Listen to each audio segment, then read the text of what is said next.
தேனிலவு தொடர்கிறது. Welcome back to தேனிலவு. Doctor callers பார்க்கலாம். ஹலோ, வணக்கம். யார் எங்கேருந்து பேசுறீங்க? மேடம், நான் சென்னையிலேருந்து பேசுகிறேன் மேடம். சென்னையிலேருந்து பேசுறீங்க. உங்க நேம்? என் பேர் திவாகர் மேடம். திவாகர். ஏன் யோசிச்சு சொல்றீங்க? ஓகே, உங்க டவுட்? ஒன்றும் இல்லை சார், இதுமாரி ட்ரிங்க் பண்ணிட்டுனா இது தோணுது, அது கரெக்டாக தப்பா சார்? ட்ரிங்க் பண்ணிட்டு மாஸ்டர்பேஷன் பண்ணணும்னு தோணுதா? இல்லை சார், கை பழக்கம் பண்ணணும்னு தோணுது. சரியா? சரி, கல்யாணம் ஆயிடுச்சா திவாகர்? இல்லை சார், ஒன்றும் ஆகல. சரி, அப்போ ட்ரிங்க்ஸ் பண்ணிட்டு பிறகு எப்படி பண்ணுவீங்க? அது தோணுது சார், இது ட்ரிங்க் பண்ணனா கை அடிக்கணும்னு தோணுது. ஓ, கை பழக்கம் பண்ணணும்னு தான் தோணுது இல்லையா? ஆமாம் சார். சரி, ஏன் அப்போ ட்ரிங்க்ஸ் ஏன் பண்ணுறீங்க? நான் சும்மா ஒரு மந்த்லி 1 டைம்ஸ் அப்போ தான் பண்ணுவேன். ஓகே. ஓ, ட்ரிங்க்ஸ் பண்ணிவிட்டு கை பழக்கம் பண்ணுவீங்க. நல்லா ஆளியா? ஆமாம் சார். அது அப்போ நல்லா இருக்கு, அதுதான் தப்பா. நல்லா இருக்கா? எது நல்லா இருக்கு? கை பழக்கம் பண்ணுற ட்ரிங்க்ஸ் பண்ணிட்டு பண்ணுறப்ப. சரி, அப்போ கல்யாணம் பண்ணிவிட்டு எப்படி ட்ரிங்க்ஸ் பண்ணிட்டு தானா எல்லாமே? இல்லை சார், அப்போ அதெல்லாம் விட்டுருவோம் சார். அப்போ பலாருன்னு கன்னத்தில் அடி விழும். எங்கேயாவது இருந்து எட்டி பார்த்துட்டாங்கன்னா முடிஞ்சு கதை. ஆமாம் சார். சரியா? சரி, எப்போவுமே ட்ரிங்க்ஸ் அடிக்கிறதே கெட்ட பழக்கம்தான். அதை நம்ம எப்போவுமே ஆதரிக்க முடியாது. எப்போவோ ஒரு வாட்டினா பரவாயில்ல, ஆனால் தொடர்ந்து ட்ரிங்க்ஸ் பண்ணிங்க அப்படின்னா உங்களுக்கு இந்த செக்ஸுவல் டிசைர் இருக்காது, செக்ஸுவல் அரௌசல் அப்படின்னு சொல்லுவோம். இந்த செக்ஸ் ஆர்வம் கொஞ்சம் கொஞ்சமாக குறைய ஆரம்பிச்சிடும். ஸோ ட்ரிங்க்ஸ் பண்ணிவிட்டு அந்த நரம்பு தூண்டுதல் அதிகமாக இருக்கிறதுனால உங்களுக்கு கைப்பழக்கம் பண்ணணுமோ இல்லை செக்ஸில் ஈடுபடணும் அப்படின்ற எண்ணம் இயல்பாக வர்றது தான். ஸோ அப்போ அதுக்கு அதை தூண்டக்கூடிய காரணியான ட்ரிங்க்ஸை நீங்கள் முடிஞ்ச அளவுக்கு அவாய்ட் பண்ணிக்கோங்க.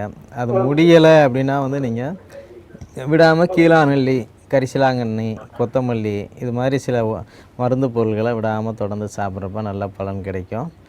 டோன்ட் ஒரி, ஒன்றும் கவலைப்பட வேண்டாம். உங்கள் வயசான திவாகர்? எனக்கு 23 சார். 23 தானே? ஸோ 23லே நீங்கள் கைப்பழக்கம் பண்ணி ஆணுறுப்பை காணாமல் ஆக்கிடாதீங்க. அடுத்து அது சுருங்கிருச்சுன்னா பிறகு ரொம்ப கஷ்டம். வேலையில் மனசே ஓடாது, கீழே குனிஞ்சு பார்க்க தோணும். ஸோ அது இன்னும் ரொம்ப கஷ்டம். ஏன்னா தோல் நிறைய நீங்கள் மாஸ்டர்பேஷன் பண்ணிகிட்டே இருக்கிறீங்க அப்படின்னா உங்களுக்கு ஆணுறுப்பில் தோல் அதிகமாகிடும். முன்னாடி இழுத்து பார்த்தீங்கன்னா 1 இன்ச் அளவுக்கு தோல் மட்டுமே இருக்கும். உள்ள சதை காணாமல் போயிடும். ஆண் தண்டுன்னு சொல்லுவோம். ஆமாம், அப்படியா? ஆண் தண்டு காணாமல் போயிடும். இல்லை, ஆண் தண்டு பெருசாகனா வாழைத்தண்டை சாப்பிடுங்க. சரியா? நன்றி. ஓகே டாக்டர், அடுத்த காலர் இருக்கா பார்க்கலாம். ஹலோ. ஹலோ. ஹலோ, வணக்கம். யார் எங்கேருந்து பேசுகிறீங்க? கரூர்லேருந்து பேசுகிறோம். கரூர்லேருந்து. உங்கள் பேர் என்ன? கருப்புசாமி. கருப்புசாமி. கருகுசாமி இல்லைம்மா, கருப்புசாமி. கருப்புசாமிம்மா, நம்ம கருப்புசாமி. கருப்புசாமி, பரவாயில்ல. சரி, ஓகே, டாக்டர் கிட்ட பேசுறேங்க. என்கிட்ட சொல்லுங்க. கரூர் கருப்புசாமி. லவ் மேரேஜ் பண்ணிட்டீங்களா? லவ் பண்ணி தானே? சரி, ஓகே. லவ் மேரேஜுக்கு முன்னாடி கைப்பழக்கம் இருந்தது, அப்புறம் அரேஞ்ச் மேரேஜுக்கு அப்புறம் சரியா போச்சா? என்னங்க புரியல? அதான் ஒரு மேரேஜ் ஆயிடுச்சு இல்லை சார்? ஓ, லவ் மேரேஜே ஒரே மேரேஜில் முடிச்சிட்டிங்க. சரி, ஓகே, சொல்லுங்கள். கல்யாணம் ஆனதுக்கு அப்புறமும் கைப்பழக்கம் பண்ணுறது தான் சார் தோணுது. ஓ, அப்போ ஏன் லவ் மேரேஜ் பண்ணீங்க? இல்லை பண்ணிட்டேன் சார், அதுக்கப்புறமும் பண்ணா பார்த்தீங்கன்னா இது மாதிரி தான் பண்ணுற மாதிரி தோணுது. என்னங்க இது? கண்டிப்பாக வைஃபை வச்சு என்ன பண்ணுறீங்க? கல்யாணம் பண்ணிட்டு மறுபடியும் அது எதுக்கு? ஒருவேளை அவங்கள அப்படி உட்கார வச்சுட்டு பண்ணுவாருன்னு நினைக்கிறேன். ஓகே, இதுக்கு முன்னாடி நான் இப்படி பண்ணிட்டு இருந்தேன்னு காட்டுறதுக்காகவா? இல்லை, அப்படிலாம் மேடம். அப்புறம் அந்த ஃபீல் தான் வருது எனக்கு. இல்லை, ஃபர்ஸ்ட் இல்லை, அந்த ஃபீல் வருது. அதுக்காக மனைவியை உட்கார வச்சுட்டு கைப்பழக்கம் பண்ணுவீங்களா? திடீர்னு கதவு ஓட்ட வழியாக அவங்க பார்த்துட்டா என்ன ஆகும் அவங்க வாழ்க்கை? இல்லை, பக்கத்தில் சுகர் இருக்குது, ஹனி இருக்குது. ஓகேவா? இல்லை, சுகர் மட்டும் இருந்தால் சுகர் மட்டும் சாப்பிடுவீங்க. பக்கத்தில் ஹனியும் இருக்குது, சுகர் இருக்குது. எது சாப்பிடுவீங்க நீங்கள்? ரெண்டையும் பிரட்டி சாப்பிடுவார் போல. அப்படியா? அப்பங்கள ஒன்றும் பண்ண முடியாது, பண்ணிக்காங்க நீங்கள். அது பண்ண முடியல. கண்டிப்பாக கருப்புசாமி, நான் உங்களுக்கான பதிலை சொல்கிறேன். எப்போவுமே இந்த மாஸ்டர் பேஷன் லெவலில் அதிகமாக மனசு போயிடுச்சு அப்படின்னா அதுலேருந்து வெளியில் வர முடியாது. அது ஒரு அடிக்ஷன் மாதிரி ஃபார்ம் ஆகிடும். நீங்கள் மேரேஜ் பண்ணிட்டீங்க, உங்களுக்கு அழகான மனைவி இருக்கிறாங்க, அவங்களோட நீங்கள் செக்ஸ் பண்ணுறது தான் நல்லது. இந்த மாஸ்டர் பேஷன் யார் பண்ணுவாங்க அப்படின்னா 100% எரெக்ஷன் யாருக்கு இல்லையோ அவங்க தான் அடிக்கடி மாஸ்டர்பேஷன் பண்ணுவாங்க. 100% யாருக்கு எரெக்ஷன் இல்லையோ அவங்க தான் மாஸ்டர்பேஷன் பண்ணுவாங்க. 60லேருந்து 70% எரெக்ஷன் இருந்தால் அது வந்து 60 டிகிரி இல்லை 70 டிகிரியில் அப்படியே தொங்கிட்டு இருக்கும். ஸோ அப்போ என்ன ஆகும் அப்படின்னா அந்த நேரத்தில் வந்து லேசாக கை வச்ச உடனே அவங்களுக்கு வந்து அந்த ஸ்பேம் வந்து அவுட்புட் ஆகிடும். அதுலேருந்து எப்படிங்க நான் மீள்றது? ஃபுல் எரெக்ஷன் இருந்ததுன்னா கண்டிப்பாக நீங்கள் வந்து பெனட்ரேட் பண்ணுவீங்க. இது முறை நீங்கள் இப்போ உங்களுக்கு மேரேஜ் ஆகி எத்தனை மாதம் ஆகுது இல்லை வருஷம் ஆகுது? இல்லை மாதம் தான் ஆகுது, 3 மாதம் தான் ஆகுது. சரி, இந்த 3 மாதத்தில் எத்தனை முறை நீங்கள் வந்து உங்கள் மனைவியோட செக்ஸ் வச்சுருப்பீங்க? 3 மாதத்தில் பார்த்தீங்கன்னா ஒரு 10 டைம் இது மாதிரி இருக்குது சார். 3 மாதத்தில் 10 டைம் தான் வச்சுருக்கீங்க. மற்ற 80 நாள் வந்து கைப்பழக்கம் தானா? சக்கையாக உறிஞ்சி எடுத்துட்டா உள்ள ஒன்றுமே இருக்காது ஐயா.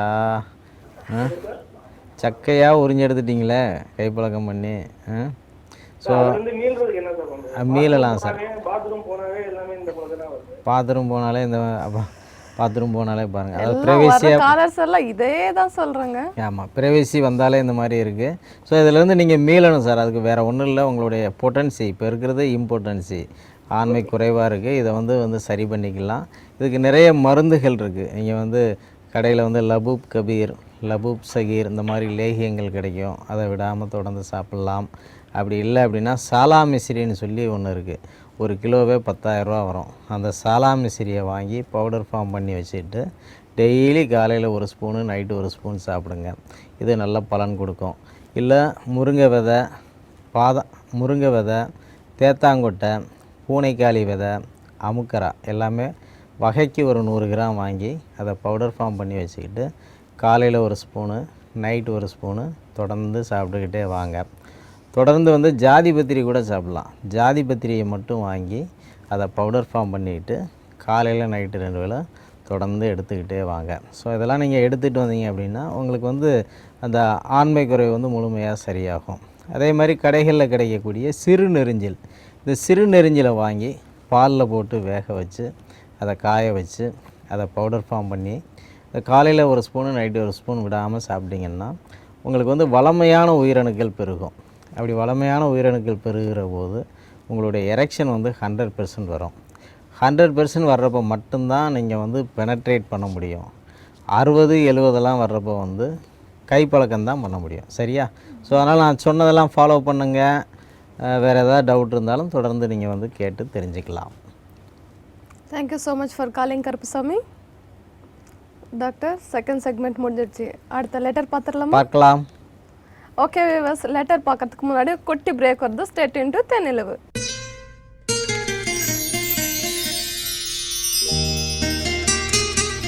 தேன் நிலவு இடைவேளைக்கு பிறகு.